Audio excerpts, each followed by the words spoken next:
Bonjour et merci de nous retrouver pour la foi prise au mot, votre rendez-vous de formation chrétienne. Nous voilà parvenus à la fin de l'Avent et donc à la fin de notre série d'Avent sur Paul. Logiquement, nous voilà aussi à la fin de la vie de Paul que nous allons quitter sur une dernière lettre, peut-être la plus centrale dans notre thème, l'Épître aux Romains. Considérant son apostolat en Orient achevé, Paul tourne ses yeux vers l'Occident et vers sa capitale, Rome. Pour préparer son arrivée, il rédige une lettre qui présente toute l'histoire du salut et toute l'espérance chrétienne. Partons donc une dernière fois à sa découverte en compagnie de mes deux invités. Roselyne Dupont-Roch, bonsoir. Vous êtes bibliste et vous êtes spécialiste de Saint Paul. Et puis, pour une dernière fois, notre fil rouge, Éric Morin. Bonsoir. Vous êtes prêtre de Paris, vous enseignez au Collège des Bernardins et vous êtes également le directeur du service biblique Évangile et Vie. Alors, Roselyne Dupont-Roch, un tout grand merci d'avoir accepté de revenir pour une seconde semaine. Voilà. Plaisir. En fait, on peut le dire à nos téléspectateurs, c'est la situation sanitaire qui fait qu'on avait prévu un invité et puis il n'a pas pu. Et donc, on est très heureux que vous puissiez partager avec nous une nouvelle fois votre science de Paul. Moi aussi. Ah ben voilà, le plaisir est partagé. Alors, peut-être résumé des épisodes précédents, c'est comme ça qu'on fait dans les séries. Résumé des épisodes précédents, nous avions laissé Paul à Corinthe, enfin non, plutôt à Éphèse, réglant la question corinthienne. Qu'est-ce qu'il se passe ensuite ? Là, on va en faire une lecture optimiste, je ne sais pas si vous êtes d'accord, mais il va se réconcilier avec la communauté. En tout cas, il arrive à Corinthe et il va faire deux choses. Organiser la collecte, ou la dernière collecte, parce qu'il y en a eu sûrement plusieurs. Et comme la querelle est devenue aussi un conflit personnel, on l'a accusé de s'en mettre dans les poches, et du coup il assure un système de transparence le plus total, et c'est une grosse opération financière. Et il aimerait bien, lui, que ça puisse partir tout directement à Jérusalem et pouvoir aller vers l'Occident. Et en fait, c'est tellement compliqué qu'il faut qu'il accompagne la collecte, qui vraisemblablement ne sera pas trop acceptée. Donc il est à Corinthe, il organise cette collecte, et il considère que c'est la dernière fois qu'il est là, quoi, à peu près. Et donc il rédige la lettre aux Romains à ce moment-là, et je trouve que c'est toujours intéressant de se dire que c'est une lettre écrite aux Romains dont on sait, moi je trouve, pas grand-chose, mais que c'est une lettre écrite avec les Corinthiens. Et qu'il y a bien des thèmes qui sont commencés dans les deux lettres aux Corinthiens qui trouvent leur aboutissement. La thèse de Jérôme Murphy O'Connor, c'est de dire que l'exemplaire de la lettre aux Romains qui nous est parvenu, c'est celui qui laisse à Corinthe. Je trouve que c'est... On sait des petites choses sur l'église de Rome. On sait qu'il y a des chrétiens à Rome depuis bien avant Paul, évidemment, puisque Paul va y arriver. En fait, il voulait y aller pour préparer un voyage en Espagne, où il n'est jamais allé, mais il ira comme prisonnier. Donc il ira quand même. Mais on sait quand même qu'il y avait des chrétiens à Rome depuis au moins dans les années 49, puisque Claude a fait passer un édit comme quoi il expulsait de Rome ces juifs qui s'agitaient à l'instigation d'un certain Christos, probablement des chrétiens. On les retrouve à Corinthe, Aquila et Priscille, qui venaient d'Italie. Bon. Mais on voit aussi à travers la lettre qu'il y a quand même un problème dans l'église de Rome, ou les petites églises de Rome, c'est ce différend très fort et finalement ce mépris réciproque entre les chrétiens venus du judaïsme et les chrétiens venus du paganisme. Avec les uns qui se réclament évidemment de l'ancienneté de leur attache avec Jérusalem, et les autres de la nouveauté du Christ, en considérant sûrement de très haut les chrétiens venus du judaïsme, et ça Paul n'en veut pas. Et quand même, la finale de la lettre aux Romains au chapitre 15, c'est « Accueillez-vous les uns les autres comme le Christ vous a accueillis ». Il y a donc aussi un problème de vie d'église qui se pose à Rome. Oui, on a l'impression que, parce qu'on est à Rome, on est au cœur du paganisme, mais en fait, le judaïsme est plutôt à la mode à cette époque-là. Il y avait des communautés juives très importantes. Voilà, et c'est une lettre qui est quand même très ancrée dans le judaïsme. On va en parler. Lorsqu'il va refaire tout le plan de Dieu, en fait, il fait allusion à toute la révélation. Oui. C'est une lettre très savante, en fait. C'est une lettre qui veut être complète, qui essaye, c'est en partie un traité, même si c'est quand même une lettre adressée, parce que Paul, je crois, reprend à la fois ce qui a été son apologie et toute sa conception du salut. Oui. Et du salut, pas seulement pour les uns, pas seulement pour l'humanité, mais c'est la première fois qu'il va jusqu'à la création tout entière, on en parlera.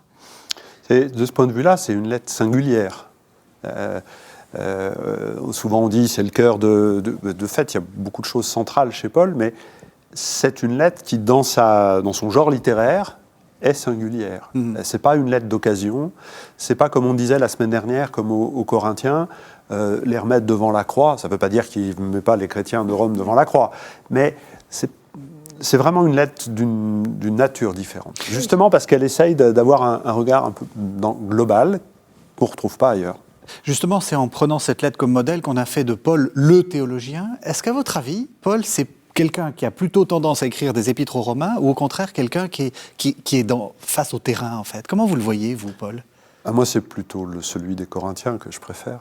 Oui, c'est Je crois qu'il est toujours face au terrain. Là aussi, à Rome, il est face au terrain, mais il a vraiment des choses à mettre au point. Et peut-être même à mettre au point avec lui-même. Parce que les chapitres 9 à 11 de la lettre aux Romains, c'est enfin quand même Paul qui se retourne vers les siens, vers ces juifs qui sont ses frères, et qui dit, mais enfin, pourquoi ils n'ont pas suivi? Et il y a une souffrance de Paul qui paraît là.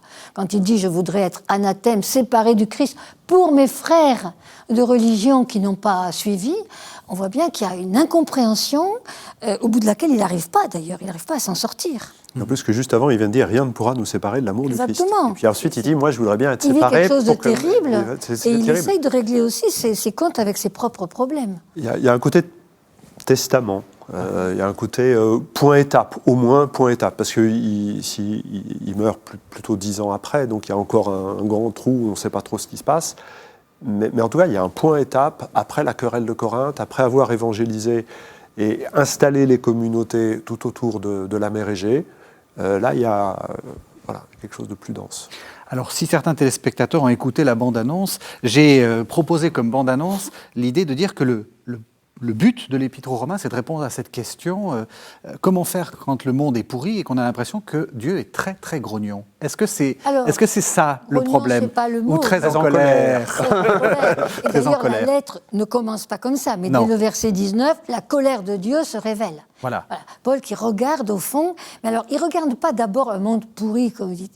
Il regarde un monde à travers ce qui a été proposé et ce qui est à l'œuvre en Jésus-Christ. C'est-à-dire que pour lui, il y a une espèce de travail de fond dans ce monde qui est un travail de réajustement. Il va parler de justification, mais pour moi, c'est un réajustement au projet de Dieu, qui est un projet créateur, qui est un projet de bénédiction. Et devant ce travail, alors il constate l'état du monde, et l'état du monde par rapport à ce projet de Dieu qui se réalise dans le Christ, c'est effectivement un monde qui est parti très loin, un monde qui s'est désajusté, et un monde qu'on peut analyser comme un monde sous la colère de Dieu. C'est-à-dire, c'est pas Dieu qui est en colère et qui châtie. Laissé à lui-même, le monde se défait. Le monde s'auto-détruit. On le voit que le monde s'auto-détruit. J'allais dire, c'est quand même c'est contemporain. C'est très contemporain comme. Donc, il va effectivement avoir un long passage sur cette colère de Dieu qui est à l'œuvre dans un monde qui a perdu cet ajustement, qui s'est détourné de l'axe créateur. C'est la définition de l'Évangile. Cette lettre essaye de définir l'Évangile. Et certes, il y a des tas de réflexions qu'on peut faire pour essayer de voir un plan d'ensemble, une progression. Et en même temps, il y a tout au long du texte des formules ciselées qui essayent de dire, de reformuler l'Évangile. On le verra dans un tel ou autre texte. Et l'Évangile, c'est une puissance qui va de la foi à la foi. Et donc, c'est quelque chose qui doit grandir.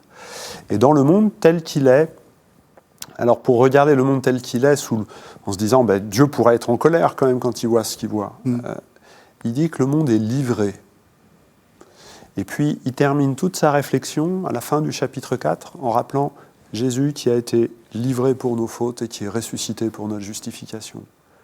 Comme si le fait que le monde soit livré à ces forces qui le déconstruisent, ça prépare déjà que Jésus soit livré pour nous et pour nous pardonner et pour entrer dans ce qu'on va appeler tout à l'heure une certaine surabondance de vie.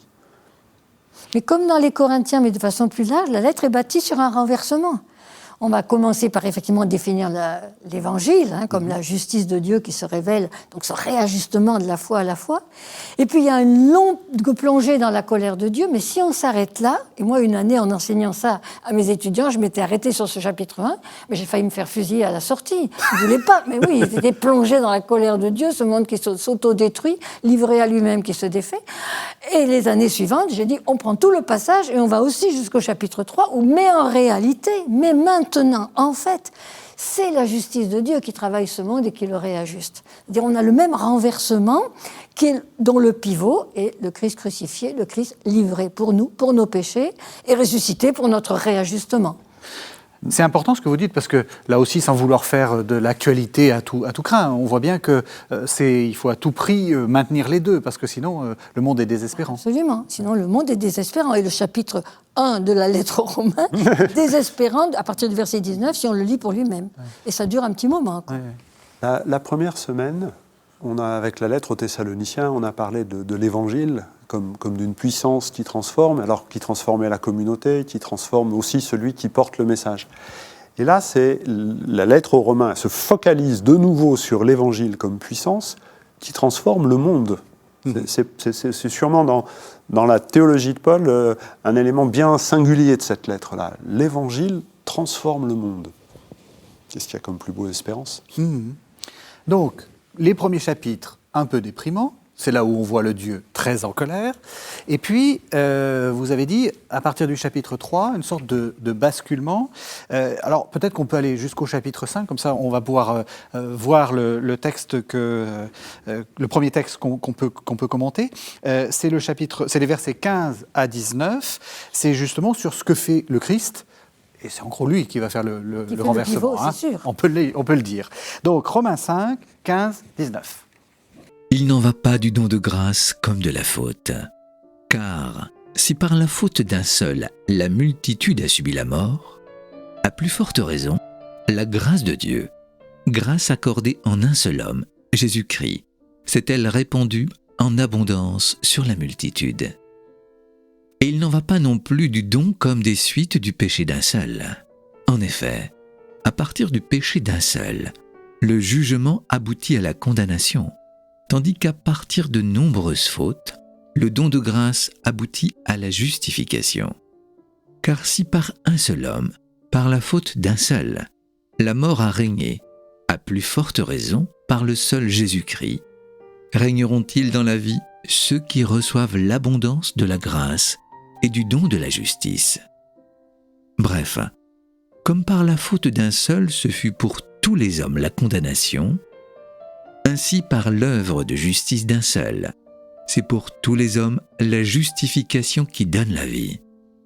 De même en effet que, par la désobéissance d'un seul homme, la multitude a été rendue pécheresse, de même aussi, par l'obéissance d'un seul, la multitude sera-t-elle rendue juste.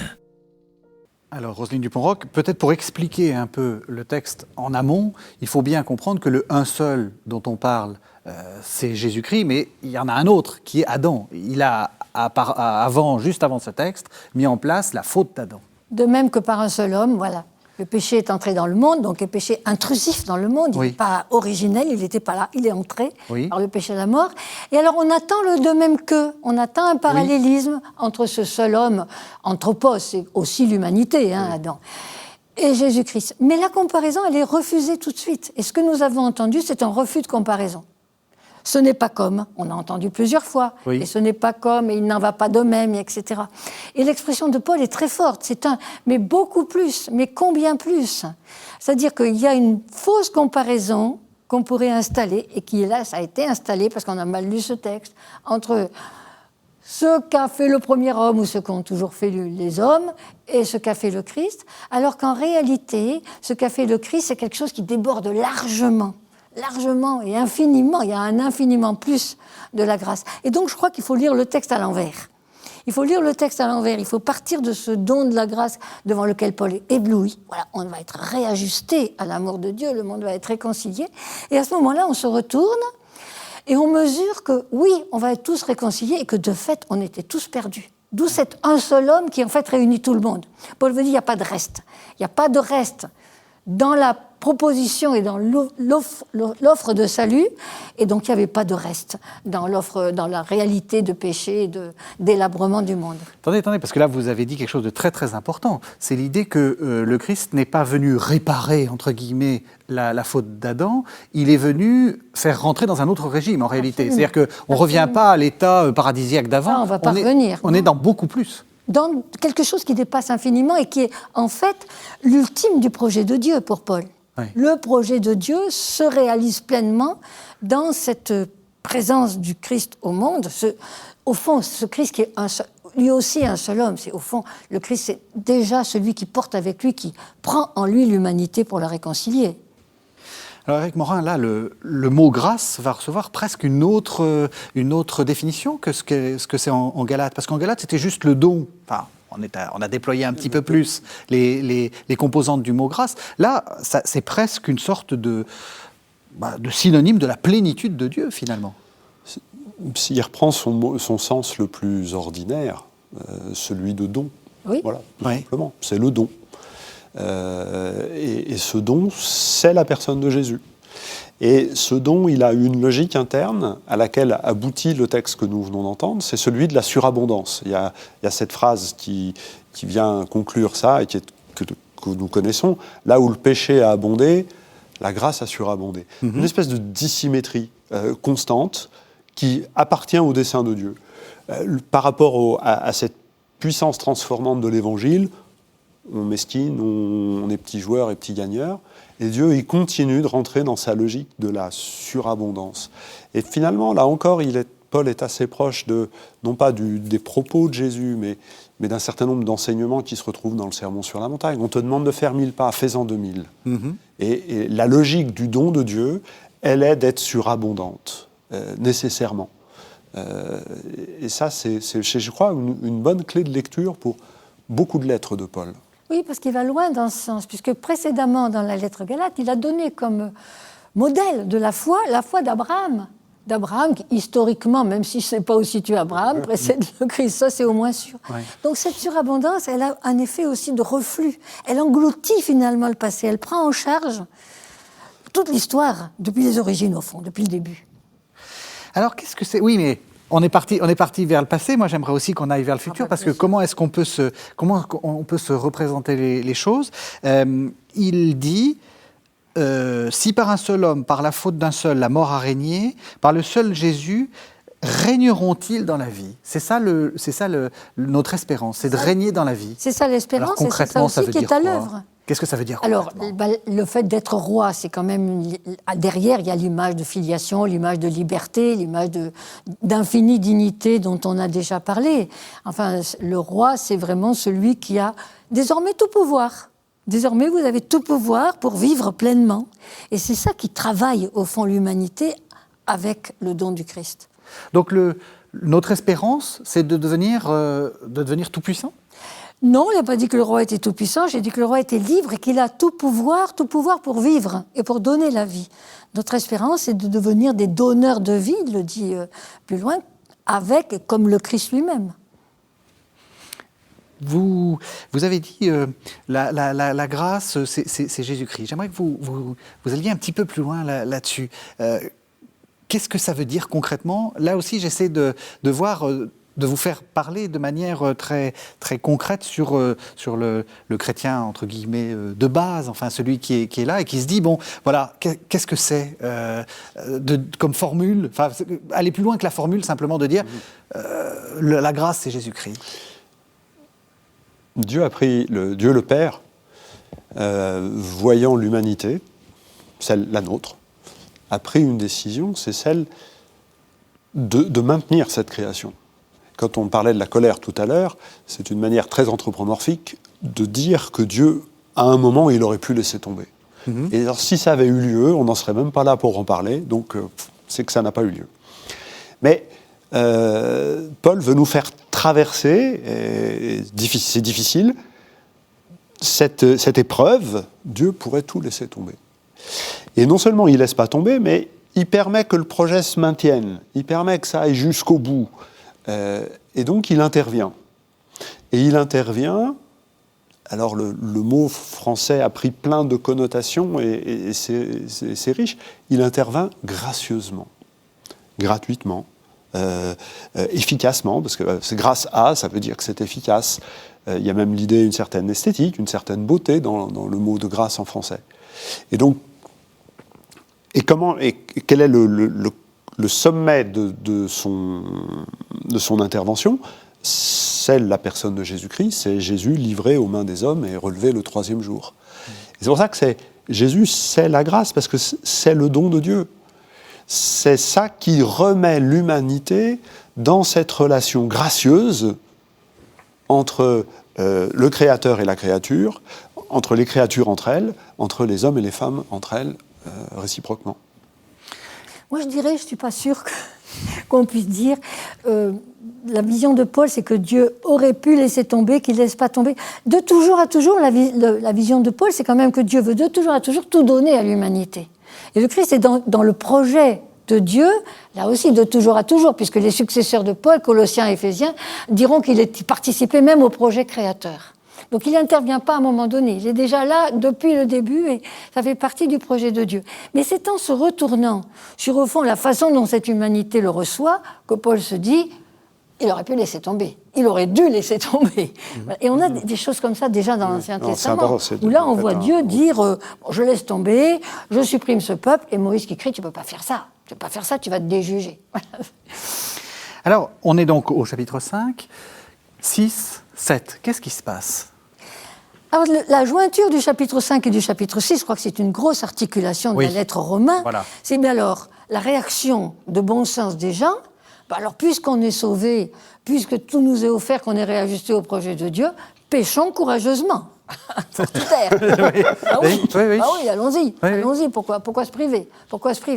Et donc, pendant 3 chapitres, 6, 7, 8... Oui, tu es allé jusqu'à 7, mais ça va jusqu'à 8. Mais oui, Paul va montrer que non, on ne peut pas faire n'importe quoi parce que les choses ne sont pas encore complètement jouées, qu'il y a ce travail qui se fait, mais que nous avons aussi à y participer, et que donc, on est sous la grâce, mais qu'il y a un combat à mener. Et ces chapitres vont articuler sans arrêt la grâce première et le combat, qui est la grâce à recevoir et à mettre en œuvre. Eh bien, c'est parfait, parce que du coup, on va pouvoir lire les versets 18 à 27 du chapitre 8, justement, où il joue sur ce couple, apparence-réalité. Le monde est sauvé, mais pas encore. Enfin, déjà là, pas encore. Et c'est là, et c'est ce qu'on va entendre. Donc, Romains 8, 18 à 27. J'estime en effet que les souffrances du temps présent sont sans proportion avec la gloire qui doit être révélée en nous. Car la création attend avec impatience la révélation des fils de Dieu. Livrée au pouvoir du néant, non de son propre gré, mais par l'autorité de celui qui l'a livrée, elle garde l'espérance, car elle aussi sera libérée de l'esclavage de la corruption, pour avoir part à la liberté et à la gloire des enfants de Dieu. Nous le savons en effet, la création tout entière gémit maintenant encore dans les douleurs de l'enfantement. Elle n'est pas la seule. Nous aussi, qui possédons les prémices de l'esprit, nous gémissons intérieurement, attendant l'adoption, la délivrance pour notre corps. Car nous avons été sauvés, mais c'est en espérance. Or, voir ce qu'on espère n'est plus espérer. Ce que l'on voit, comment l'espérer encore ? Mais espérer ce que nous ne voyons pas, c'est l'attendre avec persévérance. De même, l'Esprit aussi vient en aide à notre faiblesse, car nous ne savons pas prier comme il faut, mais l'Esprit lui-même intercède pour nous en gémissements inexprimables. Et celui qui scrute les cœurs sait quelle est l'intention de l'Esprit. C'est selon Dieu, en effet, que l'Esprit intercède pour les saints. Ce premier verset, là, le verset 18, pose bien la question. J'estime en effet que les souffrances du temps présent sont sans proportion avec la gloire qui doit être révélée en nous. Il ne sous-estime pas la souffrance, il ne sous-estime pas le fait que quand on regarde le monde tel qu'il va, c'est pas très très glorieux, justement. La gloire, elle est à venir. Il ne sous-estime pas ce monde, effectivement, dont il a dit qu'il était sous la colère de Dieu. Mais la gloire à venir, elle est déjà quand même en route. Oui, ça c'est important. Il n'oppose pas non plus un présent, une vallée de larmes, à la gloire future. Oui. Cette gloire, elle est en route et même elle a déjà été donnée. Elle est déjà là. Et donc, quelque part, il va falloir qu'elle travaille le monde pour le faire émerger pleinement. Comment est-ce qu'on fait? Comment est-ce qu'on deal, si j'ose dire, entre le déjà là et le pas encore? Parce que c'est ça la vie du chrétien. C'est de participer à un monde très insatisfaisant, on peut quand même bien le dire, tout en se disant ça n'est pas le tout de la réalité. Le texte le dit, la création attend la révélation des fils. Oui. Comment est-ce que vous comprenez ça? Et le pape François, dans Laudato Si, dit la création attend qu'il y ait enfin une humanité filiale. Et je trouve qu'il y a une interprétation extrêmement littérale du pape François qui est très, très pertinente. Alors dans le contexte de son propos et de la situation urgente dans laquelle nous sommes, il y a besoin qu'il y ait des fils et des filles sur cette terre. C'est-à-dire des gens, et des hommes et des femmes qui savent que la vie, elle est reçue parce qu'elle est donnée et qui vont accepter d'être simplement des échangeurs, des passeurs de vie les uns entre les autres. La création a besoin de ça. Et quand on dit la création, c'est celle qui est en train de se réchauffer parce que ça manque de fils et de filles sur cette terre. Ça, c'est intéressant. Ça veut dire que l'humanité telle qu'elle se dit actuellement, telle qu'elle se montre actuellement, n'est pas vraiment l'humanité telle que Dieu la veut. Je veux dire par là qu'on accuse souvent dans l'écologie l'homme d'être un peu trop présent, l'être humain d'être un peu trop présent, et même d'être très dangereux pour la création. Ce que Paul, si on va dans cette lecture-là, ce que Paul et le pape veulent dire, c'est pas cet homme-là qu'il faut qu'on manifeste, c'est un autre. Moi, j'aime bien dire, en fait, pour Paul, on est des préhominiens. On n'a pas encore acquis... Oui, mais en même temps, c'est acquis depuis la Genèse. Il relit la Genèse aussi. Alors, il est en train de relire, il est en train de relire la Genèse. Mais on n'a pas encore atteint... On n'a pas encore atteint la pleine stature. On n'a pas encore atteint la pleine stature. Et la lettre aux Éphésiens, par un disciple, va reprendre ça. On n'a pas encore la pleine beauté, dont Dieu veut nous revêtir. Mais ce qui reste, c'est que l'homme est responsable de la création. Et ça, depuis Genèse, et le texte de Paul le redit bien. Oui. La création attend que vous vous y mettiez. Ce que disait Éric à l'instant. Oui. Que vous preniez en charge. La création tout entière gémit maintenant encore dans les douleurs de l'enfantement. Donc c'est quoi? C'est l'enfantement de l'humanité ou c'est l'enfantement d'elle-même? C'est difficile à dire. Mais moi, je pense que c'est à la fois l'enfantement de l'humanité, puis ce dont tout elle est chargée, c'est-à-dire ce milieu, finalement, qui est un milieu qui doit devenir le milieu divin. Mm-hmm. Est-ce que vous croyez quand même qu'il est pas... Enfin, est-ce qu'on n'est pas en train de tirer un peu Paul du côté de l'écologie en lisant ça comme ça? Parce que c'est vrai que c'est devenu un peu le slogan... Pardon, je suis un peu provocateur, hein, mais c'est un peu le slogan des chrétiens qui veulent montrer que avant même les mouvements écologistes, Paul était déjà écologiste. Parce que pas plus qu'on ne tire la Genèse du côté de l'écologie en disant que l'homme est responsable de la création. L'écologie a su aussi dire que la création irait beaucoup mieux sans l'homme. Et donc l'affirmation, la foi judéo-chrétienne, c'est que non. C'est l'homme qui est responsable de la création, que quelque part il en est la pointe, même en étant préhominien, qui va vers quelque chose, mais elle ne dit pas ce que dit une branche de l'écologie, c'est l'homme est de trop. L'homme n'est pas de trop, l'homme est responsable, ce qui est autre chose. Mais c'est légitime qu'on fasse la lecture aujourd'hui du texte tel qu'il nous est. Effectivement, Paul n'ayant jamais pu imaginer la situation écologique qui est la nôtre, il n'a jamais imaginé les réponses que nous en tirons de son texte. Mais c'est justement ça qui est génial dans tous les textes de Paul, c'est qu'il nous aide aujourd'hui à prendre à bras-le-corps les grandes questions qui sont les grandes questions de notre humanité, de notre existence quotidienne, mais aussi les grands problèmes que nous traversons. Et comme il déploie dans ce texte la conviction que l'Évangile peut transformer le monde, la transformation du monde aujourd'hui, l'urgence pour nous, c'est celle-là. Et donc on trouve des éléments pour y réfléchir. Alors c'est pas de dire que Paul parle de ça, c'est de dire, dans la situation où nous sommes, ce texte que nous accueillons comme parole de Dieu nous appelle à être. Tout à fait. Oui, il nous est inspirant, c'est pour ça qu'il est inspiré. Oui, Bien sûr. Bien sûr. bien sûr. Ah ben oui. Mais moi, j'ajouterais que cette image de l'accouchement, Oui. la création qui gémit, parce que c'est le verbe de l'accouchement. Oui, oui, La c'est... création qui gémit elle est assez fabuleuse et elle va être reprise par le disciple de Paul qui écrit Colossiens, qui lui décrit ce même accouchement, mais où la tête, le Christ, est déjà entré dans la vie. Et tout le monde sait que quand la tête est sortie, le corps suit derrière.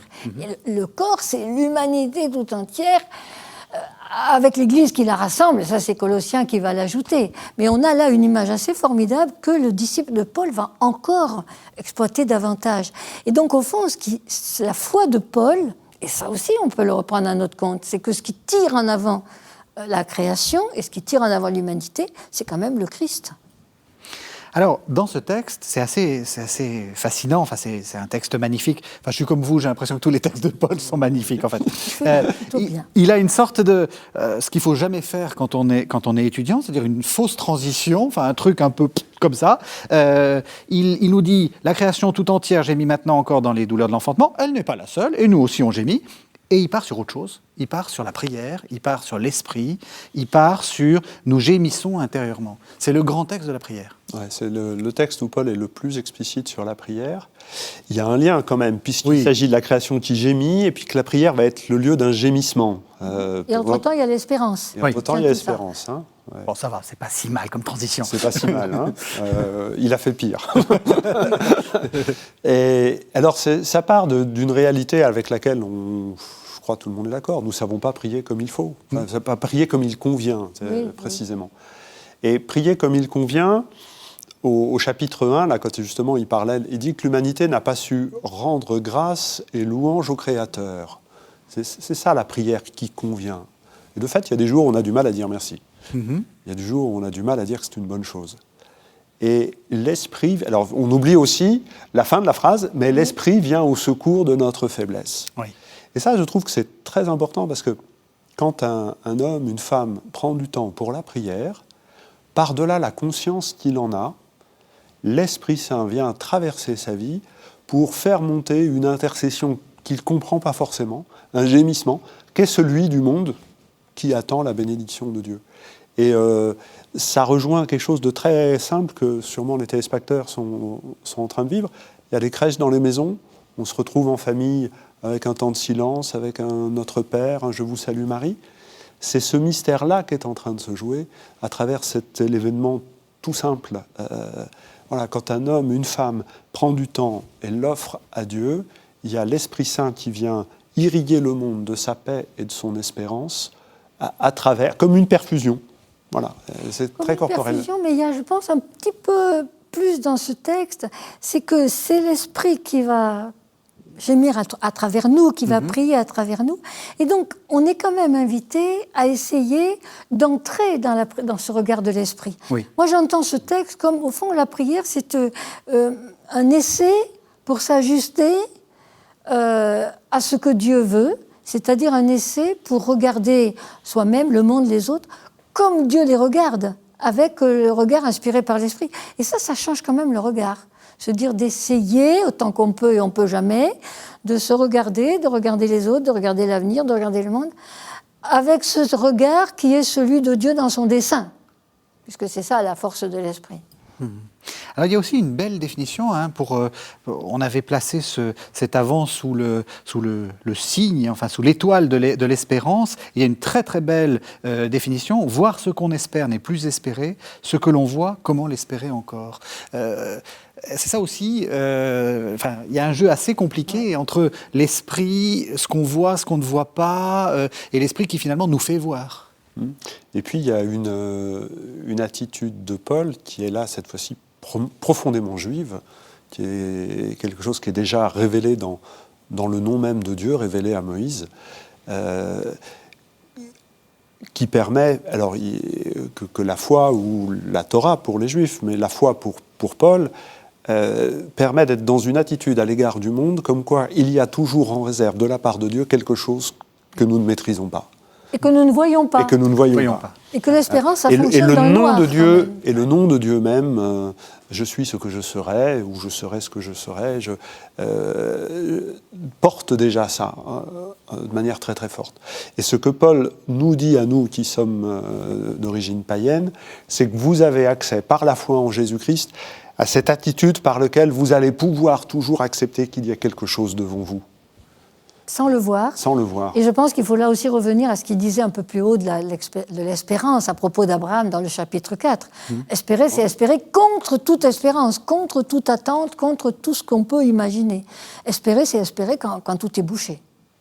Ben voilà une parole pour un temps de crise comme Mais voilà. celui que nous vivons.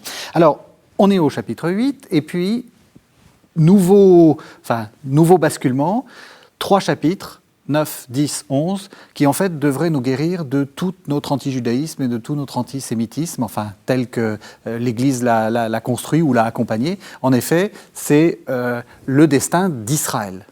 Moi, je voudrais revenir sur là où on en est, justement. Au bout du chapitre 8, on est arrivé au terme, puisqu'on a le Christ Ah oui, on a qui est tout. le premier-né d'une multitude de frères. Vous avez tout, rien ne nous séparera de l'amour du Christ. Voilà. Tout est donné, Oui. le combat est à mener, mais tout est donné. Et on a quand même un reste, puisqu'il y a ces 3 chapitres, et ensuite, il y en a encore 3 ou 4 autres. Et le reste, c'est au fond de confronter ce tout est donné à, mais enfin, qu'est-ce qui se passe dans la réalité ? Qu'est-ce qui se passe dans la réalité ? Et là, je crois que Paul, vraiment, se pose à lui-même la question, d'abord la question d'Israël, enfin, voilà, pourquoi ne me suivent-ils pas, mes frères de race ? Et pourquoi, alors que le salut est donné par Jésus-Christ, et que je sais qu'ils sont, eux, le peuple élu, qu'est-ce qui ne va pas là-dedans ? Et puis ensuite, on aura un deuxième problème avec les chapitres 12 à 15 ou 16, mais alors comment est-ce qu'on fait, quoi ? Pourquoi est-ce qu'on n'arrive pas à en vivre vraiment ? Qu'est-ce qu'il faut faire ? Et ce sera l'exhortation, la paraclèse. Voilà. On va aller voir d'abord 9, 11, Oui, et puis... mais il y a vraiment ces deux la- points d'interrogation qui montrent une espèce de retour sur lui-même de Paul et de sa capacité à ne pas être dans l'idéal. Il n'est pas idéaliste, il se confronte à la réalité. Et donc la réalité, c'est justement, comme vous dites, le fait qu'il n'a pas réussi à convertir tout le monde, alors que, et vous l'avez très bien dit, il est persuadé que le peuple juif est le peuple élu. Je crois que dans ces chapitres 9 à 11, je vais peut-être trop vite, mais Paul tient 2 affirmations qui sont impossibles à tenir ensemble. Voilà. Il y a une nécessaire incohérence de Paul. Nécessaire incohérence, et il ne va pas y arriver. Et c'est pour ça que ces chapitres sont impossibles aussi à analyser et que chacun y va de son plan et de la façon dont c'est monté. Parce qu'au fond, il cherche, on a l'impression qu'il se débat parce qu'il est englué dans quelque chose et qu'il n'arrive pas à en sortir. Et à la fin, il s'en remet à la gloire de Dieu, que les desseins de Dieu sont insondables et que sa gloire est immense. Allez, voilà. Et les 2 affirmations qu'il n'arrive pas à tenir ensemble, cette nécessaire incohérence, c'est tout Israël sera sauvé parce qu'Israël reste le peuple élu de Dieu et que les promesses de Dieu sont sans retour. Quand Dieu s'engage, c'est pour toujours. Et d'autre part, c'est le Christ qui nous offre cette voie de la réconciliation de l'humanité et du salut. Et Israël n'a pas reconnu le Christ. Allez tenir ça, il se bagarre pendant 3 chapitres. Paul Beauchamp, quand il commente le chapitre Donc, 9, un exégète, la fin du XXe siècle. La fin du XXe siècle. Et un grand. Oui. Un grand monsieur. Dit, Paul s'interdit de tout nous dire et il nous dit que nous ne comprendrons pas tout.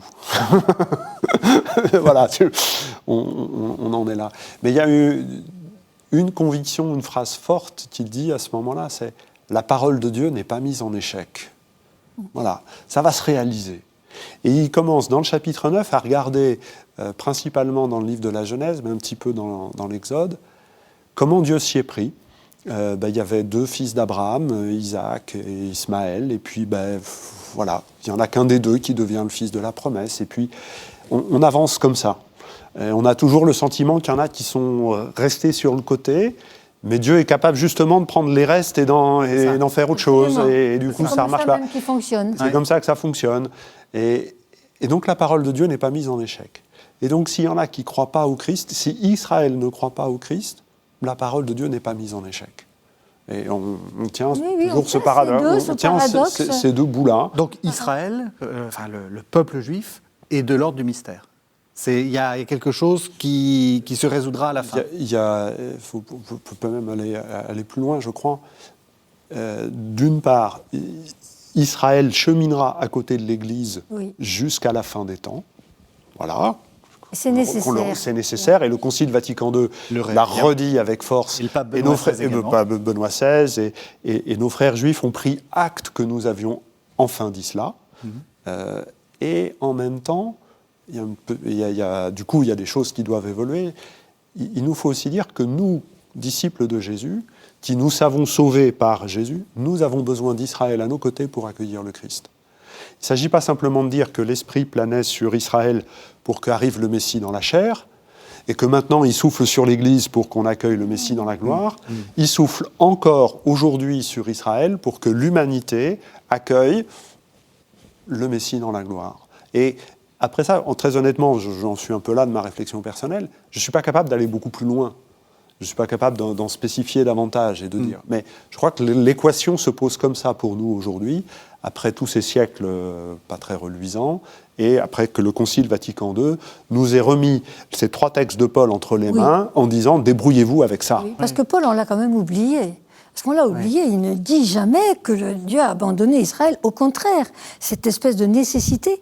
Et même il termine par une espèce de jeu de dialectique ou de jalousie entre Israël et les chrétiens, les disciples du Christ, comme quoi c'est au fond les uns qui entraînent les autres pour essayer de les dépasser. Donc une espèce de nécessité et de complémentarité. Et je crois qu'effectivement, même si on n'arrive pas à tenir les deux, même si Paul nous laisse avec ça, il nous laisse quand même devant cette affirmation qu'il y a une nécessité d'Israël en face des croyants, et peut-être une nécessité des croyants au Christ en face d'Israël, et qu'on ne s'en sortira pas.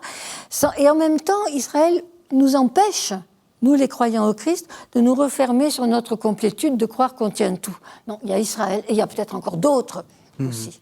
Est-ce que ce n'est pas rassurant, justement, que Paul ne soit pas le lieu de toutes les réponses ? Parce que c'est ce qu'on a un peu beaucoup fait, avec des formules toutes faites, par la foi on sera sauvé, etc. Oui. On a durci, on a voulu des réponses, on les a trouvées, c'est facile. Mais Paul passe son temps à réouvrir les questions. Et c'est ça qui est extraordinaire. Et c'est ça qui nous force à les reposer aujourd'hui, autrement.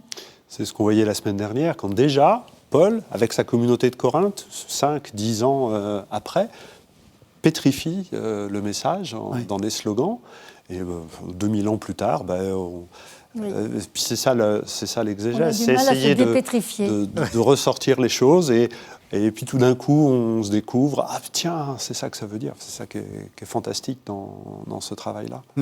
Et c'est vrai qu'il y a une lecture de Paul où on dit c'est lui le fondateur du christianisme, alors du coup tout est bordé, tout est carré, et en fait, c'est plutôt le Paul déjà de Saint-Irénée et d'autres qui émergent, qui a sa légitimité. Enfin, dire tout ça est intéressant. Mais quand on relit les textes de Paul, on s'aperçoit toujours de ce travail de la pensée, mais qui est d'abord un travail personnel par lequel il se laisse déborder par cette présence du Christ. Heureusement qu'il y a encore des exégètes. Ça permet de dépétrifier les choses. Et qui parlent le grec. Ou qui lisent le grec. De Paul. De Paul, si possible. C'est intéressant. Alors on arrive à la fin de l'émission, on va aussi essayer d'arriver à la fin de la vie de Paul. Est-ce qu'on a une idée de ce qui se passe au moment où il termine sa lettre, il l'envoie, et après, il va à Jérusalem. Et là, ça marche. C'est très débattu, parce qu'évidemment, les exégètes, c'est fait pour se bagarrer. Bah oui. Chacun a une opinion différente et qu'on en parle. Tout l'enjeu. Alors, il y a aussi les actes des apôtres. C'est très intéressant de voir que dans les Actes des Apôtres, alors que Paul est quand même le héros des Actes des Apôtres, même si Pierre a eu sa partie, mais enfin on voit bien qu'à partir du chapitre 13, c'est Paul jusqu'au bout. Luc installe Paul à Jérusalem, continuant à annoncer l'Évangile aux Juifs et aux païens, et ne nous parle absolument pas de la mort de Paul.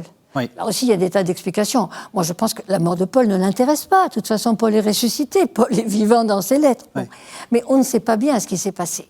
Le problème de ce qui va se passer après l'arrivée de Paul à Jérusalem, à Rome... Oui, parce que vous avez parlé de Jérusalem, mais c'est de Rome. Oui. Rome, de Jérusalem à Rome, vers 59, 58, 59, c'est qu'ensuite, il y a une semi-liberté.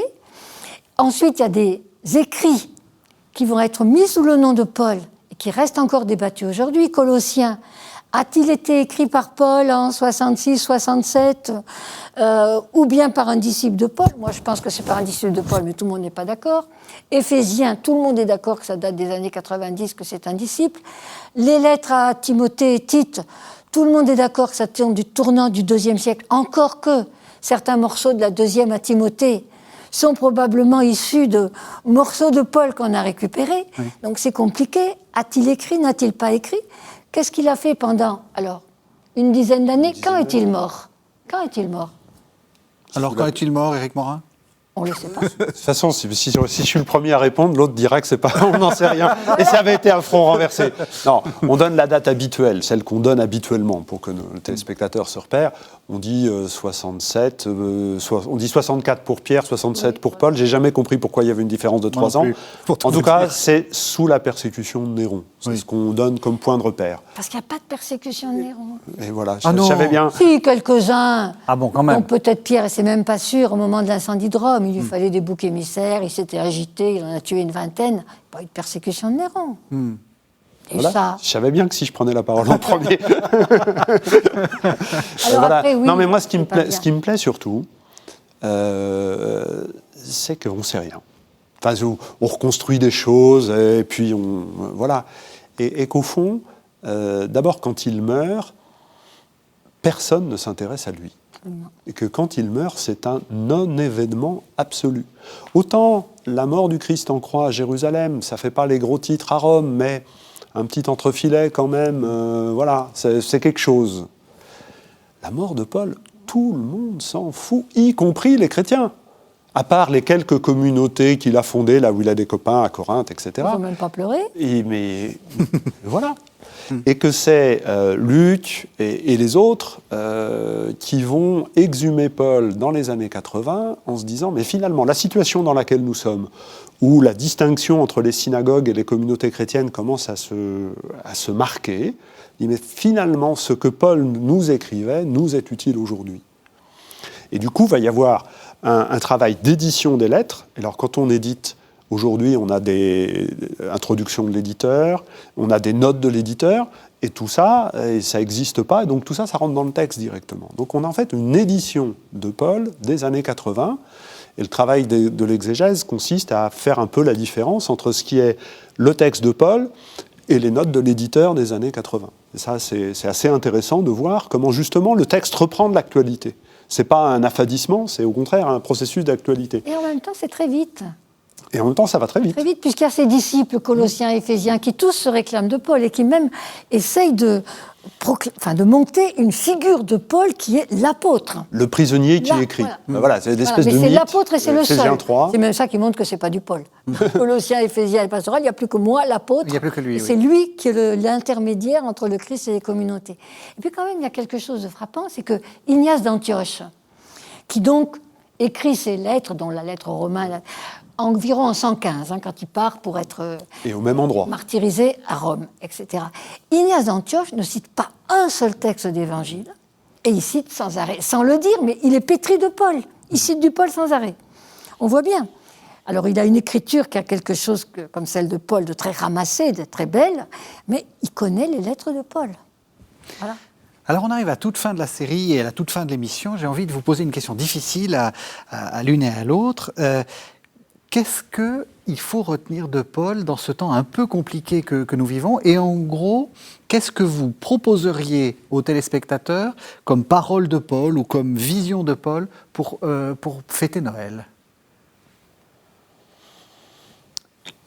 Les autres questions, elles étaient prévues.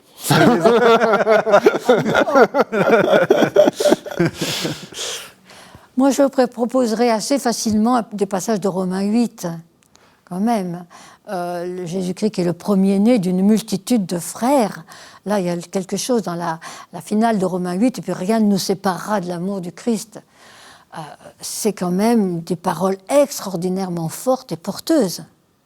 Donc, relisez Romains 8. Relisez Romains 8. C'est le conseil de Roselyne Dupont-Roch, le conseil d'Éric Morin.